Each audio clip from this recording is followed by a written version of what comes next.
श्री राम भक्त हनुमान की जय। प्यारे भक्तों, आज श्रावण मास मंगलवार को हम सुनेंगे हनुमान जी की अत्यंत पावनी कथा। तो आइए प्रेम पूर्वक ध्यान पूर्वक कथा को श्रवण पान करते हैं।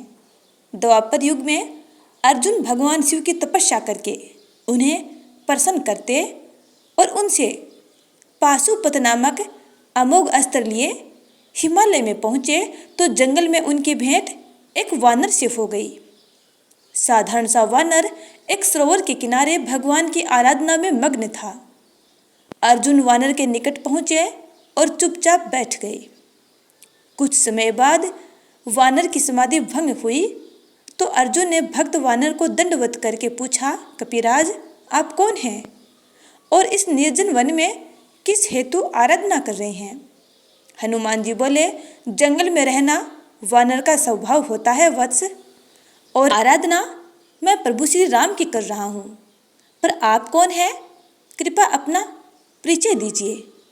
अर्जुन ने अपना परिचय दे, पांडुपुत्र अर्जुन हूँ, भगवान शिव की तपस्या करने हिमालय आया हूँ।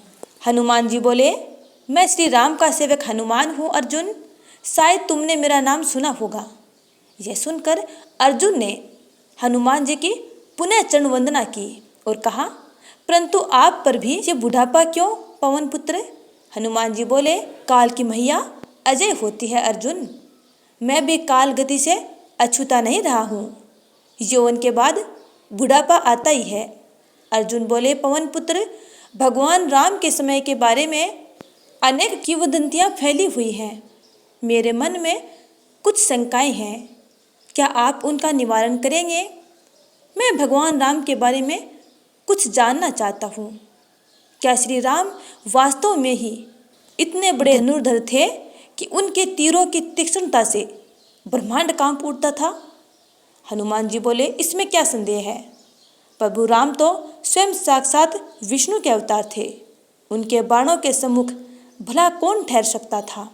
अर्जुन बोले, और फिर भी उन्हें समुद्र पर सेतु बनाने के लिए वानरों की सहायता लेनी पड़ी थी। यदि वे वास्तव में इतने बड़े धनुर्धर थे तो समुद्र पर पुल तीरों से भी बन सकता था। स्वयं श्री राम या उनके अनुज लक्ष्मण में इतनी सामर्थ्य नहीं थी क्या? हनुमान जी अर्जुन के अहंकार और व्यंग्य को ताड़ गए। वे समझ गए कि स्वयं को राम लक्ष्मण से बड़ा धनुर्धर समझ रहा है। वे अर्जुन को समझाते हुए बोले, समुद्र पर सेतु बना लेना कोई मुश्किल कार्य नहीं था श्री राम के लिए, लेकिन अर्जुन तुमने ये नहीं सोचा कि पुल पर से असंख्य वानरों को पार होना था। वह पुल इतना भार सहन नहीं कर सकता था। अर्जुन बोले, यहाँ मैं आपकी बात से सहमत नहीं हूँ पवन पुत्र, और फिर वानरों में इतना भार कहाँ रहा होगा? मैं चाहूँ तो अपने तीरों से इतना मजबूत पुल बना सकता हूँ कि वानरों की पूरी सेना उस पर से गुजर जाए, फिर भी पुल टूटे नहीं। हनुमान जी ने अब अर्जुन का गर्व खंडित कर देना उचित समझा, क्योंकि वह स्वयं को श्री राम से भी श्रेष्ठ धनुर्धर समझने लगा था। बोले, अर्जुन क्या तुम अपने तीरों से ऐसा पुल बना सकते हो जो इतना मजबूत हो कि मेरे चलने से भी न टूटे? अर्जुन बोले, अवश्य, ये क्या मुश्किल है। सामने यह तालाब मौजूद है, मैं इस पर अपने तीरों से पुल का निर्माण कर देता हूँ।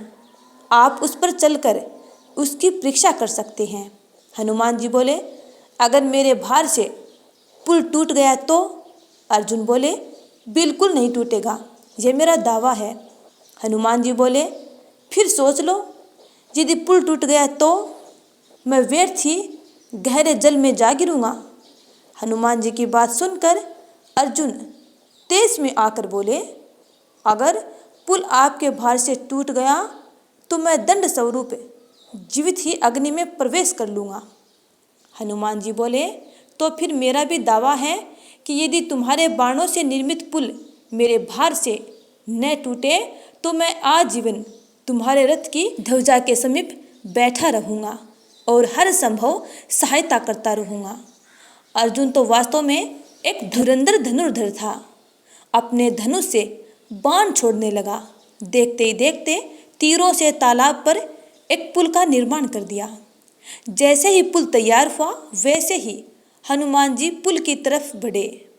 जैसे ही उन्होंने अपना पैर पुल पर रखा कि जीरों से बना पुल भर भरा कर तालाब में जा गिरा। हनुमान जी ने तुरंत बढ़ा पैर पीछे खींच लिया।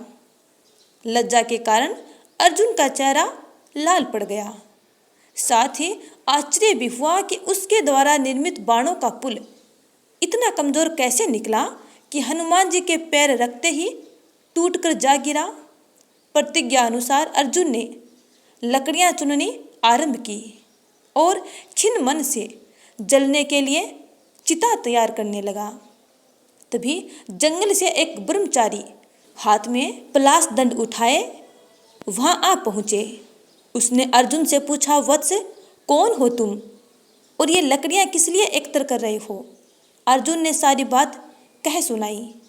सुनकर ब्रह्मचारी बोला, तुम वीर हो, अपने वचन का पालन करना जानते हो, किंतु अज्ञानी भी हो। मुझे बताओ कि तुमने जब अपनी प्रतिज्ञा की थी तो तीसरा कोई व्यक्ति गवाह के रूप में वहां मौजूद तो नहीं था? हो सकता है तुमने कोई कपट भी किया हो। ब्रह्मचारी की बात सुनकर हनुमान जी आगे बढ़े। उन्होंने कहा, हम दोनों के अतिरिक्त कोई तीसरा व्यक्ति यहाँ नहीं था और वार्तालाप के मध्य कोई कपटपूर्ण बातें नहीं हुई थी। ब्रह्मचारी बोला, बिना मध्यस्थ के किसी विवाद का निर्णय नहीं किया जा सकता। अब मैं साक्षी रहूँगा। तुम अर्जुन को पुनः बाणों का पुल बनाने की इजाज़त दो, फिर तुम उस पर चढ़ना। यदि पुल टूट गया तो विजय तुम्हारी रही। हनुमान जी ने पुल बनाने की अनुमति दे दी। सहमति पाकर अर्जुन ने दोबारा बाणों से पुल बनाया। ब्रह्मचारी ने हनुमान की ओर संकेत करते हुए कहा, अब तुम इस पुल पर कूद सकते हो। यदि यह टूट गया तो अर्जुन अग्निदाह कर लेगा। हनुमान जी ने पुनः अपना पैर धीरे से पुल पर रखा, लेकिन पुल पर कोई प्रभाव नहीं पड़ा। फिर वे पुल पर चढ़ गए, लेकिन पुल पर कोई प्रभाव न पड़ा।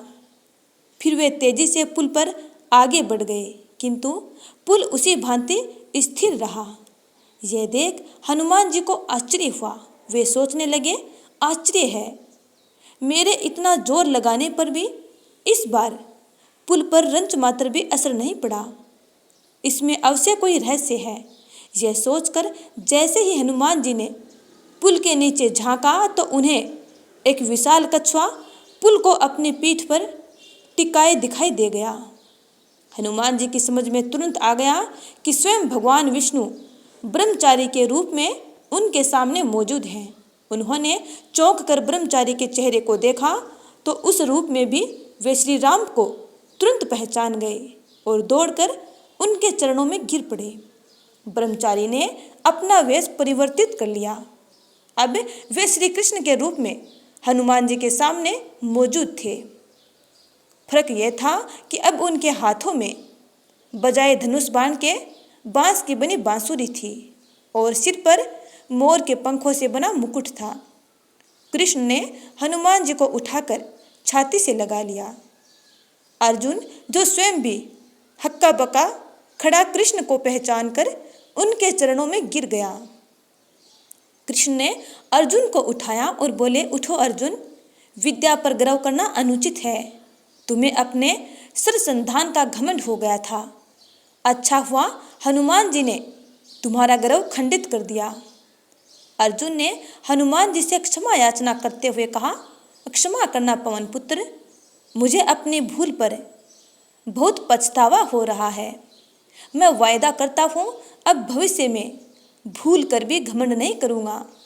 कृष्ण बोले, अर्जुन को अपने किए पर पश्चाताप हो रहा है पवन पुत्र, इसे क्षमा करना। हनुमान जी बोले, क्षमा का प्रश्न ही नहीं उठता प्रभु। जिसके रक्षक स्वयं आप सखा के रूप में मौजूद हो उसे गर्व करना उचित ही है। भूल मेरी ही है प्रभु। कृष्ण बोले, भूल तुम दोनों में से किसी की भी नहीं है। आदमी के अंदर बैठा अहंकार ही उससे उल्टे काम कराता है। इसलिए अहंकार को त्याग देना ही मनुष्य का सबसे श्रेष्ठ कार्य है। अर्जुन बोला, मैं वादा करता हूँ कि अब अहंकार मेरे मन में पनपेगा भी नहीं। हनुमान जी बोले, मेरा गर्व तो प्रभु के आते ही खंडित हो गया। प्रभु के सामने साधारण व्यक्ति का गर्व कैसा। यह सुनकर कृष्ण बोले, चलो अच्छा ही हुआ, तुम दोनों को अपनी अपनी भूल का ज्ञान हो गया, लेकिन अब तुम्हें अपनी प्रतिज्ञा पूरी करनी पड़ेगी पवन पुत्र। हनुमान जी ने आश्चर्य से कहा, कौन सी प्रतिज्ञा प्रभु। कृष्ण बोले, तुम बड़ी जल्दी भूल गए पवन पुत्र। याद है तुमने अर्जुन के सामने प्रतिज्ञा की थी कि यदि पुल टूट न सका तो तुम उसके रथ की ध्वजा पर बैठ जाओगे और उसकी हर संभव सहायता करोगे। अच्छी तरह याद है प्रभु। कृष्ण बोले, तो सुनो, निकट भविष्य में ही भारतवर्ष में एक घनघोर युद्ध होगा। यह युद्ध सत्य और असत्य के बीच होगा। इसमें महाविनाश होगा, असंख्य सैनिक मारे जाएंगे।